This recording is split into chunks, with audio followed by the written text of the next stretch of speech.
Gabriela, o que você destaca aí de todos os elementos que foram colocados?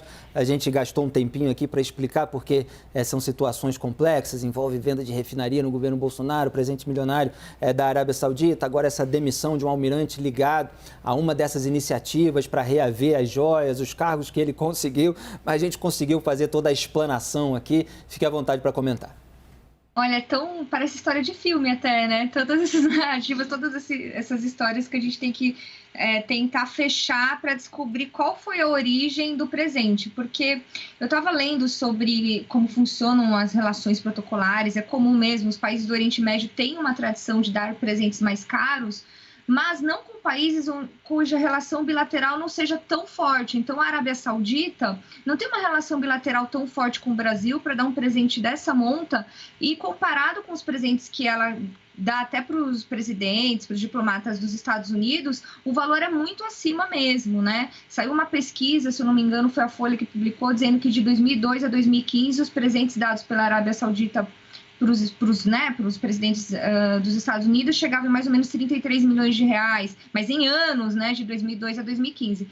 Por isso faz um pouco de sentido tentar se descobrir se existe, já é ilegal tudo que está sendo feito, com certeza, sem dúvida, mas por quê? Deve ter um motivo maior, né? E aí, só para explicar, a Arábia Saudita e os Emirados Árabes, eles são países que têm uma proximidade geográfica, e são países que têm uma aliança estratégica muito forte, inclusive no comércio, né, nas relações internacionais. Então, fica mesmo essa suspeita, será que tem alguma relação? Porque logo depois, não acho tão louco você pensar, mas acho que o Ministério Público tem que investigar. A Federação Única dos Petroleiros entrou com uma representação junto ao Ministério Público, solicitando que seja aberto um inquérito para investigar se existe alguma relação de fato com a venda dessa refinaria para os Emirados Árabes. Dessa refinaria, vocês falaram o nome, eu sou péssima, já esqueci, mas a Federação Única dos Petroleiros, inclusive numa denúncia que eles fazem, olha, até o BTG Pactual, o INEP, denunciaram que o valor estava abaixo do mercado. Não sou uma economista, mas eu estou aqui relatando o que está nas denúncias. Se não foi por isso, se não foi por causa dessa venda da refinaria, é difícil não pensar que tem alguma relação com o petróleo, com a Petrobras, enfim, porque tudo envolve, de alguma forma, a volta para o Ministério das Minas e Energia. Então, fica aqui uma pontinha de desconfiança que eu queria jogar, que deve ser investigada, de fato. Raquel, queria acrescentar? Não, só pontuando os fatos de novo. O Mubadala é ligado aos Emirados Árabes Unidos, é um fundo gigantesco, é um fundo que teve investimentos no império de Ike Batista, que acabou se dando muito mal no Brasil, enfim, tem uma série de contextos. A Arábia Saudita é um outro país, sim, esses países têm relacionamentos entre eles, mas de forma nenhuma a gente está falando da mesma coisa. A questão de que alega a Federação Única dos Petroleiros, do subfaturamento, da venda da refinaria, isso já foi investigado pelo Tribunal de Contas da União. Então, assim, não é uma desconfiança que já não foi averiguada, ela foi averiguada. E é o que eu expliquei mais cedo no programa. Você tem o valor, o que a gente chama de valuation, o quanto aquele ativo é avaliado, então qual seria o valor de venda dele, e você tem o valor do seguro. O valor do seguro é feito pelo valor de reposição. Toda vez que você tem que repor uma peça de uma refinaria ou de qualquer outra empresa, você compra uma peça nova. Então, o valor hipotético de você repor uma refinaria inteira construída na década de 70, ele é muito mais alto do que o valor, claro, de venda de uma refinaria. Foi essa a confusão, propositada ou não, que politicamente foi feita na época. E isso foi investigado pelo Tribunal de Contas da União. De novo, foi um processo competitivo, onde você teve várias avaliações e onde vários diretores da Petrobras assinaram com o seu próprio CPF. Então, você levantar esse tipo de dúvida, como fez a presidente do partido, Gleisi Hoffmann, presidente do PT, sem nenhuma evidência concreta neste momento, é puramente especulativo, não é informação, não é fato. Pode ser, gente, você que está nos assistindo, que surja uma informação lá na frente e que vai mudar todo o contexto dessa história. por enquanto, ela não existe. E só registrar o nome da refinaria que foi vendida, ela é a Landulfo Alves, que é chamada de RLAM, né? RLAM, são as iniciais que sempre aparecem entre parênteses. Essa é uma refinaria localizada no Recôncavo Baiano e não confundir com a Replan, que é a refinaria de Paulínia, que é localizada aqui em São Paulo. Podemos ir em frente? Alguém quer complementar alguma coisa? Fiquem à vontade. Eu fico imaginando a cena, né? O príncipe lá da Arábia Saudita, falando com o Bento Albuquerque.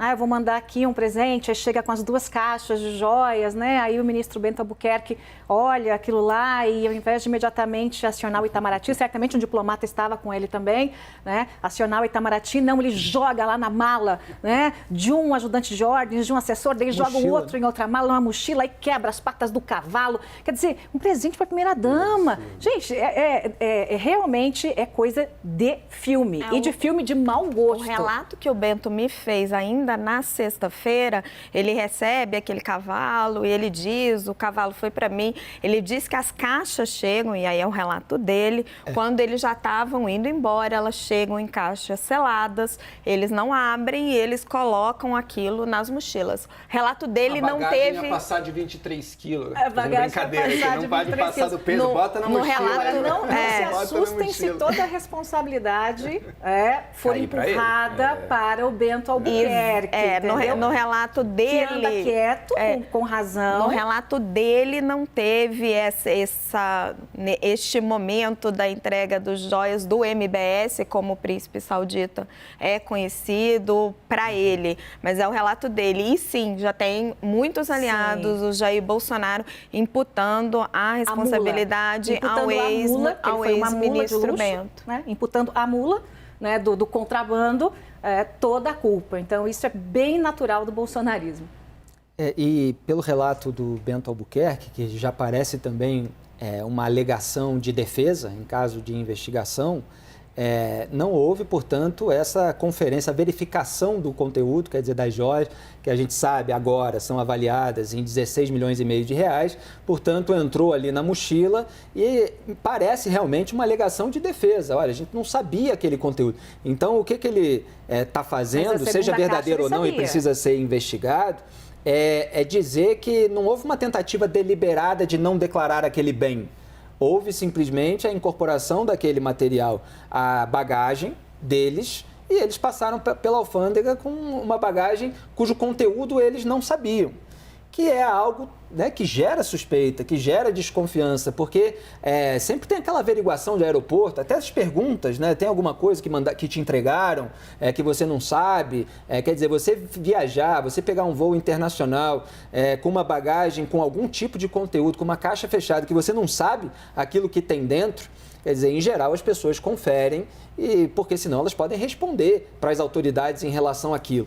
Então vamos esperar os elementos da investigação, mas a gente registra aqui qual foi o relato do então ministro. Pensando nisso, pensando nessa hipótese da inocência plena, estava levando sem saber, por que quando foi parado na bagagem, então não se veio a público logo contar a história? Olha, gente, cometemos um terrível engano, aconteceu isso, mas vamos acertar tudo, vamos doar para o acervo, do caminho oficial.